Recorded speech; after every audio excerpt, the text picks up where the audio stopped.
తెలంగాణ ప్రజల తలసరి ఆదాయం ఎంత పెరుగుతుంది మీరే చెప్పాలి.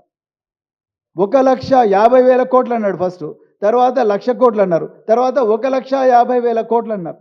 ఇలా పాలమూరు రంగారెడ్డి అంత కష్టపడితే ఒక 20,000 కోట్లు పెడితే మొత్తం డిస్ట్రిబ్యూటరీ సిస్టమ్ కూడా కంప్లీట్ అవుతుంది. కానీ ముఖ్యమంత్రి గారు ఒక్కరోజు కూడా దాని దగ్గర పోలేదంటేనే you can easily understand where his priorities are lying.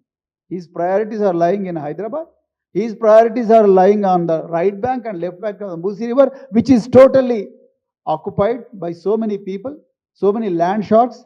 అక్కడ ఉన్న ఈ మూసీ రివర్ను దాంట్లో ప్రజల తలసరి ఆదాయం ఏమాత్రం పెరగని మూసీ రివర్లో 1,50,000 కోట్ల రూపాయల ప్రజాధనాన్ని తగలేసే బదులు అదే పాలమూరు రంగారెడ్డిలో మిగతా వర్క్ ఏదైతే 20% 30% మిగిలిందో దాన్ని కంప్లీట్ చేస్తే లక్షలాది ఎకరాలు సాగునీరు వస్తుంది, వేలాది గ్రామాలకు తాగునీరు కూడా వస్తుంది. మరి ఎందుకు రేవంత్ రెడ్డి గారు ఆలోచించడం లేదు?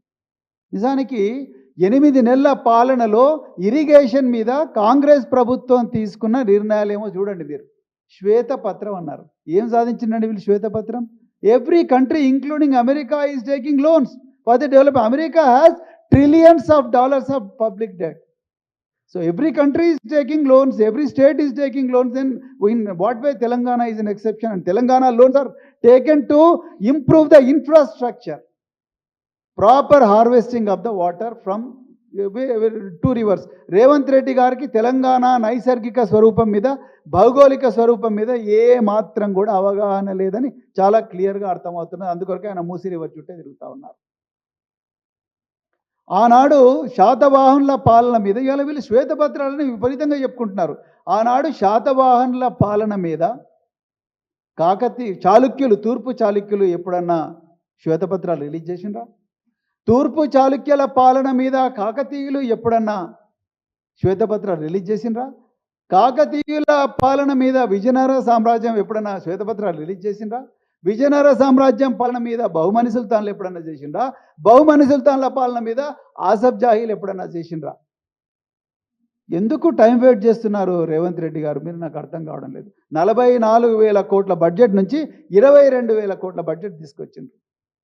మొన్న మా వర్కింగ్ ప్రెసిడెంట్ తెలంగాణ మాజీ మంత్రి కేటీఆర్ గారు మేడిగడ్డ బ్యారేజ్కి పోయారు. అవును, మేడిగడ్డ బ్యారేజ్ మీద కాంగ్రెస్ వాళ్ళు దుష్ప్రచారం చేసిండ్రు. మేడిగడ్డ బ్యారేజ్ బాగానే ఉందని ఒక ప్రజాప్రతినిధిగా, ఒక బాధ్యత గల ప్రజాప్రతినిధిగా, ఒక మాజీ మంత్రిగా ఆయన మేడిగడ్డ బ్యారేజ్కి వెళ్ళారు. అందరు ఎమ్మెల్యేలు, అందరూ ప్రజాస్వామ్యబద్ధంగా ఎన్నికైన ఎమ్మెల్యేలు, ఎమ్మెల్సీలు అందరు కలిసి వెళ్ళారు. వెళ్తే డ్రోను నడిపిండ్రని చెప్పేసి మీరు కేసు పెట్టారు. మరి తెలంగాణలో ఎన్ని డ్రోన్లు నడుస్తలేవు? రోజు పెళ్ళిళ్ళలో డ్రోన్లు నడుస్తున్నాయి. ఎన్ని కేసులు పెడతారు మీరు? ఎందుకు ఇంత కుట్రపూరితంగా వ్యవహరిస్తున్నారు? ఇది ప్రజల పాలన, ప్రజల మీద ప్రతీకార పాలన. మీరే చెప్పాలి. రేవంత్ రెడ్డి గారు, ఉత్తమ్ కుమార్ రెడ్డి, జూపల్లి రామేశ్వరరావు గారు, జూపల్లి కృష్ణారావు గారు. సో ఈ విధంగా మీరు ప్రజల మీద, ప్రజాప్రతినిధుల మీద ప్రతీకారం తీర్చుకోవడానికే చేస్తున్నారు. ఇంకొకటి, ఇప్పుడు లిఫ్ట్ ఇరిగేషన్ అంటే పవర్ ప్రాజెక్ట్స్ కట్టాల్సిందే. మరి ఉత్తర తెలంగాణలోనే ఎన్టీపీసీ రామగుండ ఉన్నాయి.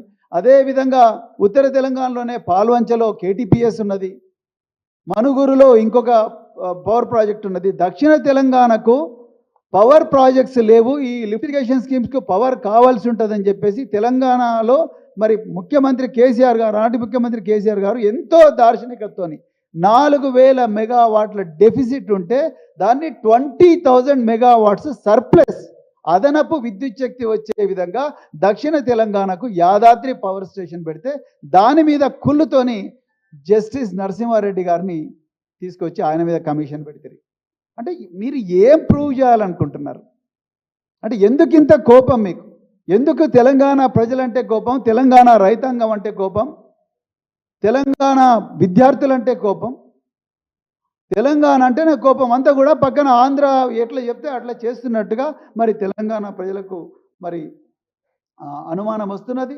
అందుకొరకే ఈ ఎంటీ అయిన ట్యాంక్స్ ఏవైతే ఇప్పుడు పెద్ద నిరంజన్ రెడ్డి గారు చెప్పినట్టుగా ఈ ఎంటీ అయిన ట్యాంక్స్ అన్నీ కూడా తప్పనిసరిగా మరి ప్రత్యేకించి వట్టెం, అదేవిధంగా ఏదుల, అదేవిధంగా మరి నార్లాపూర్, ఈ మూడింటిని కూడా చేయాలి. ఇవన్నీ కూడా ఆపరేషనల్ అని సెప్టెంబర్ 2023లోనే మరి ఆనాడు నాటి ముఖ్యమంత్రి కేసీఆర్ గారు, సింగిరెడ్డి నిరంజన్ రెడ్డి గారు డెమాన్స్ట్రేట్ చేశారు. అందుకొరకు ఇప్పుడు మళ్ళీ కొత్తగా ఉత్తమ్ కుమార్ రెడ్డి గారు మళ్ళీ స్టేట్మెంట్లు ఇస్తున్నారు. ఇప్పుడు కాస్ట్ 30,000 కోట్లు అయింది. కానీ వైట్ ఎలిఫెంట్స్ అయిపోయినాయి. ఎట్లా అంటారండి white elephants? World's largest lift irrigation scheme which was designed by famous engineers. Then how can you call it as a white elephant? When public money, so much of public money has gone into that, when groundwater levels have increased beyond anybody's imagination, దాన్ని ఏ విధంగా మీరు white elephant అంటారు? ఇప్పుడు లేటెస్ట్గా మరి తెలంగాణ నీటిపారుదల శాఖ మంత్రి గారు మరి ఏదో స్టేట్మెంట్ ఇచ్చారు. ఈ 2 ప్రాజెక్ట్స్ కూడా వైట్ ఎలిఫెంట్స్ అంటే మీరు సైలెంట్గా ఈ ప్రాజెక్టులను చంపేయాలనే ప్రయత్నం చేస్తున్నారా?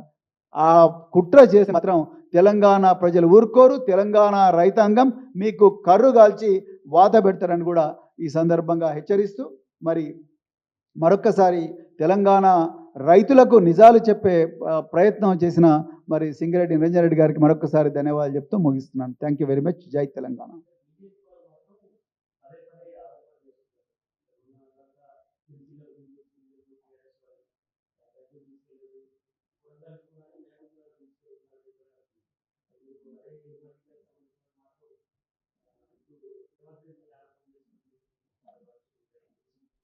ఆరోపణ ఒక్కటి కూడా చేయలేము. మేము వాస్తవాలే మాట్లాడుతున్నాం.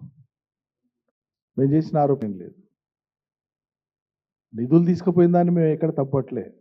ఏదో ప్రాంతం డెవలప్ కానీ ఓకే.